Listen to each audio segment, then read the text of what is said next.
Thank you, Rosie.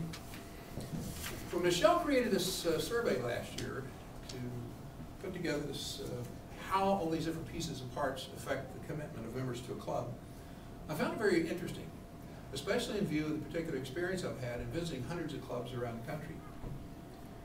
Even in this state, as District Public Relations Officer, I've had a chance to visit a lot of clubs and talk to a lot of Toastmasters about what works and what does not work in creating this best club climate, if you will. So I've taken some of the notes from the last sheet that she had in there that was sort of like the conclusions or the summary of all the different things there. And I pulled out those pieces that really are impacted by this idea of creating the best club climate. So when we talk about club climate, we talk about the prevailing conditions that impact or affect our lives or activities. And specifically here to create a fecund Toastmaster environment. Let's talk about the club climate for a moment.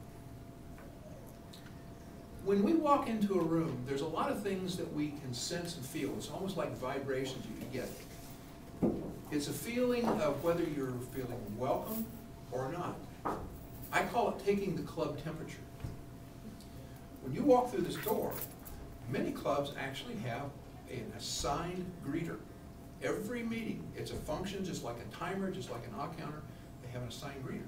And this greeter is to greet all of the existing members, of course. But specifically, if we have guests come in, they would introduce themselves, quickly get them to the Vice President of Education or Vice President of Membership, give them a welcome kit so that they start to see and understand all the things that are going on, try to sit them down next to someone who is experienced in Toastmasters so they can explain these things.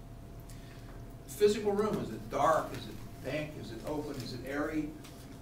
We don't have our Toastmasters banner showing today with all of our ribbons and things, the awards that we've won as a club. We should do this. This is all part of the impression that it makes. We've won a lot of awards in this club, and it shows on our banner, which we don't have up today. This is all part of the physical setup. This looks like a little friendly setup here. Everybody's sitting around the table looking across at each other. And it's a very convenient, very warm sort of feeling when you get in. And of course, another thing you look for is a printed agenda. Printed agenda lets people know that, hey, this is really organized. Look, here's these things happening. Here's what's happening next. Oh, that's what an odd counter is. Oh, that's what that person does. So it's all part of creating the physical environment when you come into a Toastmasters club. In terms of personal interactions with people, of course, on all the really nice clubs around the country, when somebody comes in as a visitor, somebody has to introduce them and get them knowledgeable to the rest of the people. And after the meeting is over, most people in the club always go and say, hey, thanks for coming. We really appreciate you taking time out of your busy workday. Come on back and join our club. We'd love to have you. And try to make them feel welcome.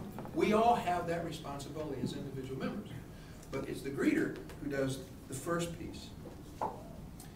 There's also things that we can do that show the general membership that we care.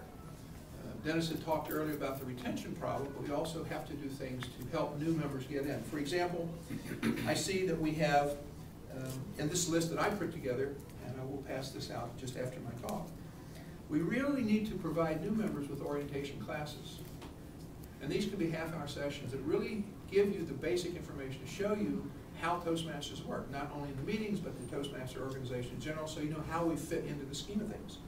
Most people don't realize that we have over 4,000 Toastmasters in the state of North Carolina.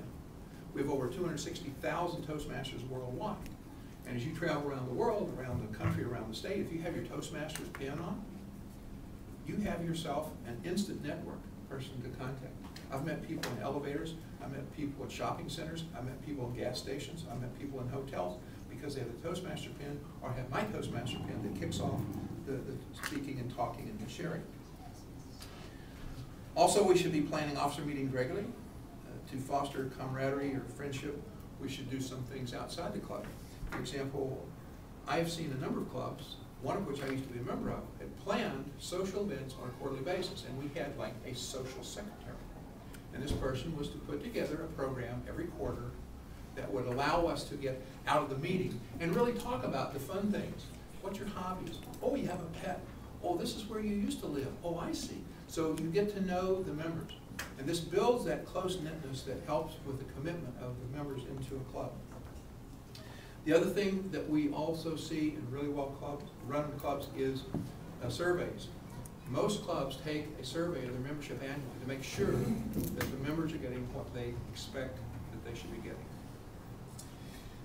That's where I stand on it. I'll pass out my handouts now. Thank you, Rosie.